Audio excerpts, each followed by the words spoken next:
നമസ്കാരം സുഹൃത്തുക്കളെ, മഴക്കാലം തുടങ്ങുന്നതോടെ തേനീച്ച കർഷകർ നിർബന്ധമായും ചെയ്യേണ്ട വളരെ പ്രധാനപ്പെട്ട ചില പരിചരണങ്ങളുണ്ട്. അതിൽ ആദ്യപടിയായ വെട്ടിയൊതുക്കൽ എങ്ങനെയാണ് ചെയ്യേണ്ടത് എന്നാണ് നമ്മൾ ഇന്നത്തെ വീഡിയോയിലൂടെ നോക്കുന്നത്. മഴക്കാലമാകുന്നതോടെ പ്രകൃതിയിൽ നിന്ന് ഈച്ചകൾക്ക് ആഹാരത്തിന്റെ ലഭ്യത കുറയുന്നു.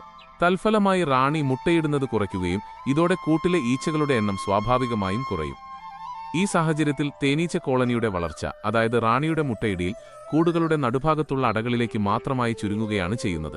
ഇങ്ങനെ വരുന്ന സാഹചര്യത്തിൽ കൂട്ടിലെ ഈച്ചകളുടെ അളവിനനുസരിച്ച് നമ്മൾ അടകളുടെ എണ്ണവും കുറയ്ക്കണം. കൂട്ടിലുള്ള മറ്റ് ചെറിയ അടകൾ വെട്ടിക്കളഞ്ഞ് കൂട് വൃത്തിയാക്കി വയ്ക്കണം. ഇതിനെയാണ് കർഷകരുടെ ഭാഷയിൽ വെട്ടിയൊതുക്കൽ എന്ന് പറയുന്നത്.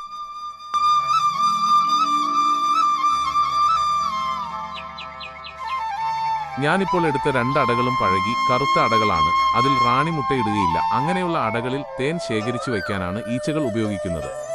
അങ്ങനെയുള്ള തേനടകളും കറുത്ത അടകളും വെട്ടിക്കളയണം.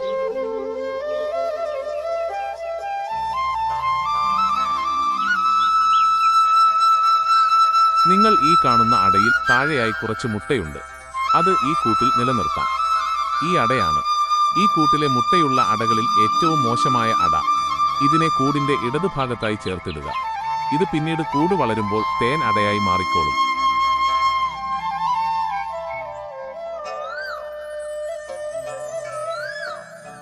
ബാക്കിയുള്ള മുട്ടത്തട്ടുകളെല്ലാം ഒന്നിനു പിറകെ ഒന്നായി നിരത്തി ഇട്ടുകൊടുക്കണം.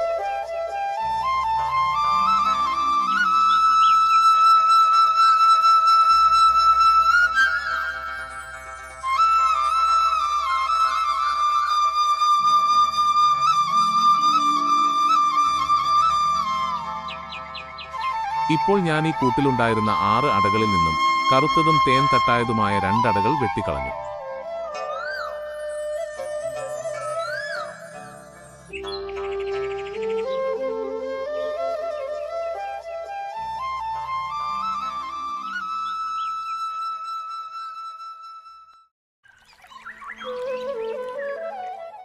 ബാക്കിയുള്ള ഒരടയുടെ മുകളിലായി വെളിയിലേക്ക് തള്ളി നിന്നിരുന്ന തേൻ ചെത്തിമാറ്റി അട ലെവലാക്കി ആകെ 4 അടകളിൽ ഈ കൂട് ഒതുക്കി നിർത്തിയിരിക്കുകയാണ്.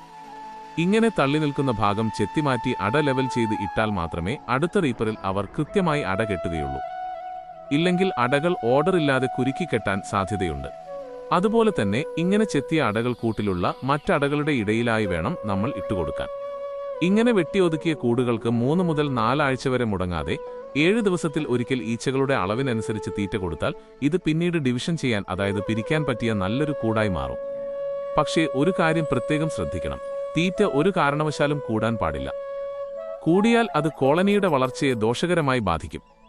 അതായത് റാണിക്ക് മുട്ടയിടാനുള്ള അറകളിലെല്ലാം നമ്മൾ കൊടുക്കുന്ന തീറ്റ നിറച്ചു വെച്ചാൽ പിന്നെ റാണിക്ക് മുട്ടയിടാൻ സ്ഥലമില്ലാതാകുകയും കൂടിന്റെ വളർച്ച മന്ദഗതിയിലാവുകയും ചെയ്യും.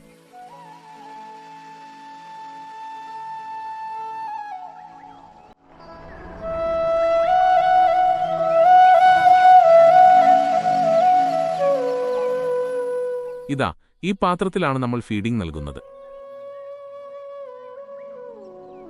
ഇതിൽ കുറച്ച് ഉണങ്ങിയ ഇലകൾ ഇട്ടത് ശ്രദ്ധിച്ചു കാണുമല്ലോ. ഈച്ചകൾ ആഹാരം കഴിക്കുമ്പോൾ അതിൽ മുങ്ങി ചത്തുപോകാതിരിക്കാനാണ് ഇങ്ങനെ ഉണക്കവസ്തുക്കൾ അല്ലെങ്കിൽ ഇലകൾ ഇട്ടുകൊടുക്കുന്നത്. എന്നാൽ ഈ കൂടിന് തീറ്റ കൊടുത്തിട്ട് ഇന്ന് 3 ദിവസമാകുന്നതേയുള്ളൂ. അതുകൊണ്ട് ഇന്ന് നമ്മൾ ഇതിന് ആഹാരം നൽകുന്നില്ല. മഴക്കാലത്ത് തേനീച്ചകളെ സംരക്ഷിക്കാൻ ഈ കാര്യങ്ങൾ കർഷകർ തീർച്ചയായും ശ്രദ്ധിക്കുക. ഈ വീഡിയോ നിങ്ങൾക്ക് ഉപകാരപ്രദമായെന്ന് കരുതുന്നു. തേനീച്ച വളർത്തലുമായി ബന്ധപ്പെട്ട കൂടുതൽ അറിവുകൾക്കായി നമ്മുടെ ചാനൽ മറക്കാതെ സബ്സ്ക്രൈബ് ചെയ്യുമല്ലോ. അടുത്ത ഒരു വീഡിയോയുമായി വീണ്ടും കാണാം. നന്ദി.